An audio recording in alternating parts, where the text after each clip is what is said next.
Inside of Diamond Dynasty, there are collections you want to complete on day one or as soon as possible, and then there are those collections that you do not want to complete on day one or as soon as possible unless you meet certain conditions. It all starts off with the Los Angeles Angels Live Series collection. This is the most expensive Live Series collection inside of MLB. This has 2 diamonds, and these 2 diamonds take this collection to roughly 500,000 stubs. The equivalent to 500,000 stubs is going to be over $300 US. I would not advise anyone to go ahead and try to buy Mike Trout day one or try to save stubs for Mike Trout, because the Live Series cards, as opposed to the other cards we have inside of the game currently, meaning the 97s and 99s that we're slowly going to be ramping up and getting a lot more of, are going to be way better than Mike Trout and way better than the collection reward that we're getting for him. But if you do meet this criteria, which is either A, you have pulled Mike Trout or Shohei Ohtani, or you have pulled both of them, let's say, and if you have pulled both of them, you are the luckiest man alive.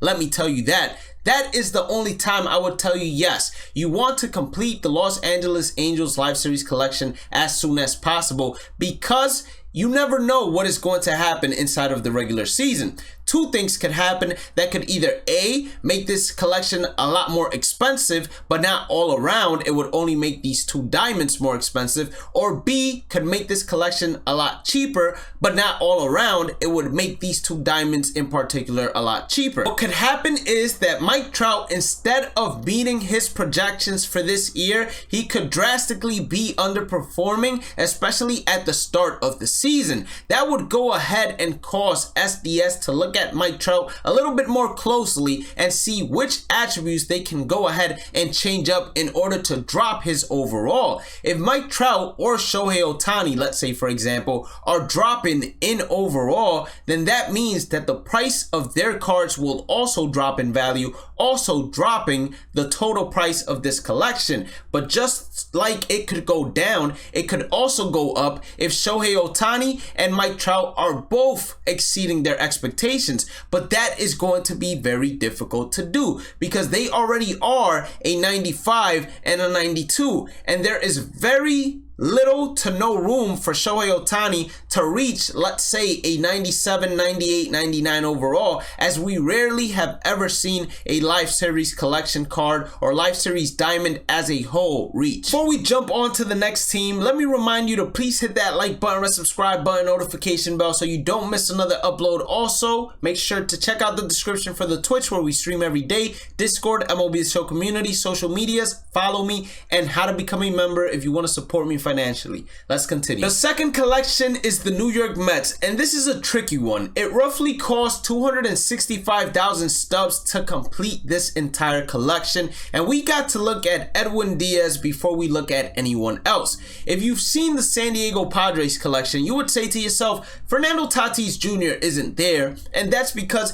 he's suspended and not activated just yet. Well, Edwin Diaz is most likely out for the entirety of the 2023 season and will never be activated into the roster of the Mets. Therefore, it is more likely than not that inside of the first roster update, or maybe down the line in one of the roster updates, Edwin Diaz, instead of being inside of the New York Mets Live Series collection, gets moved into free agency, and then the Mets will only have 3 diamonds for you to collect, which will be Justin Verlander, it will be Max Scherzer, and then Francisco Lindor, and they have the possibility of also getting Pete Alonso as a diamond. But that all depends on how Pete Alonso performs, and because he started off the year as a gold, even when he does reach that diamond tier, unless he hits like a 90 and above, his price is not going to inflate too much either. The roster upgrade potential is another reason why the Mets might not be as costly as they are currently as we progress throughout the MLB regular season.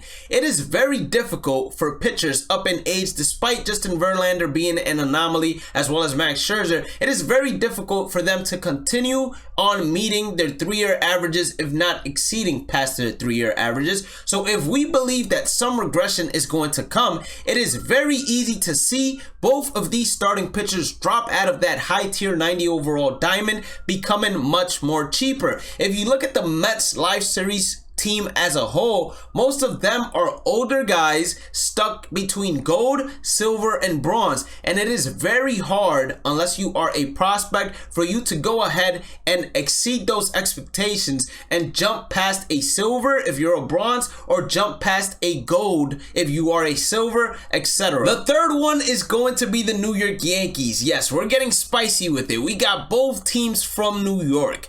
Now, Aaron Judge is a 95 overall. This is arguably the highest he's ever started off an MLB The Show Diamond Dynasty cycle. It is very unlikely for him to remain a 95 overall throughout the entire season.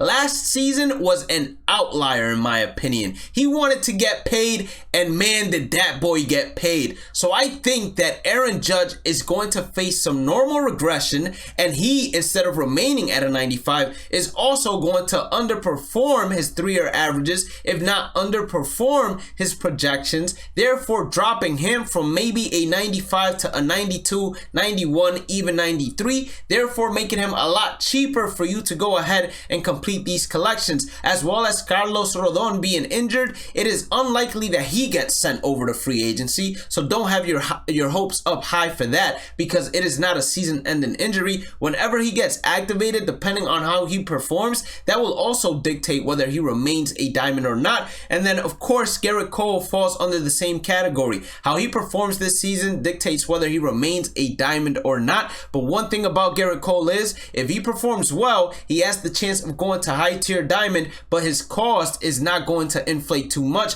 because he started off the year as a low tier diamond. Last but not least, in terms of teams, we have the Cardinals Live Series collection. And I'm going to sound like the illest hater right now, but trust me, if you've been around me, you know that I always vouch for SDS to remain Arenado and Goldschmidt a 90 and above overall.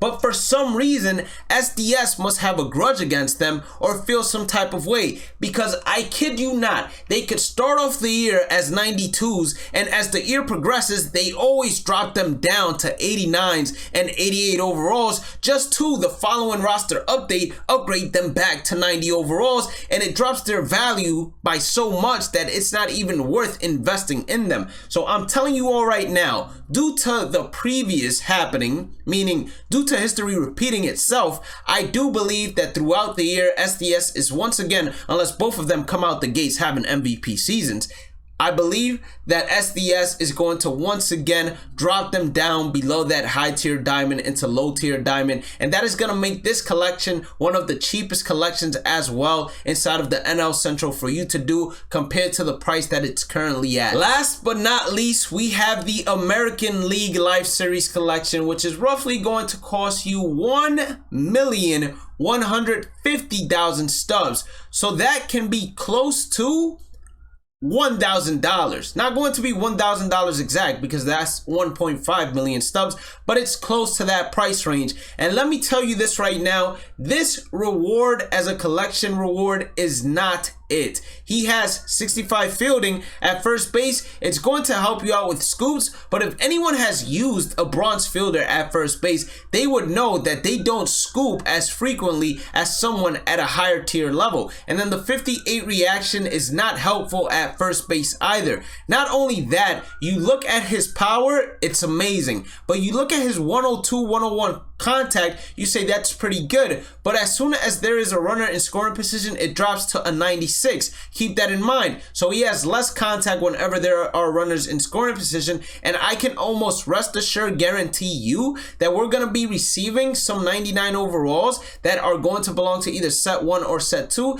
that are just going to be as good as this card, if not better. So it is 100% not worth the value that it's currently at. Finally, we have the only condition that makes completing those collections on day one, if not as soon as possible, 100% worth it. That's going to be 99 overall Derek Jeter. And the only way this card is going to be one that you need on day one is most likely either A, if you are a content creator, or B, Derek Jeter is your idol and this is your way to pay homage to him. But it's a very hefty price to pay some homage to him. This would be the only way I would tell you, lock in each one of those diamonds and lock in each one of those collections as soon as possible so you can get your hands on this Derek Jeter. With that being said, I hope you guys enjoyed today's content. Hit that like button, subscribe button, notification bell. Inside the description, we have the Twitch. We stream every day. Discord has its own MLB The Show community. Social medias, make sure you guys follow, as well as how to become a member if you want to support me financially. Have a blessed day and night. Stay positive, stay safe, stay blessed, and I will catch you all in the next one. Peace out.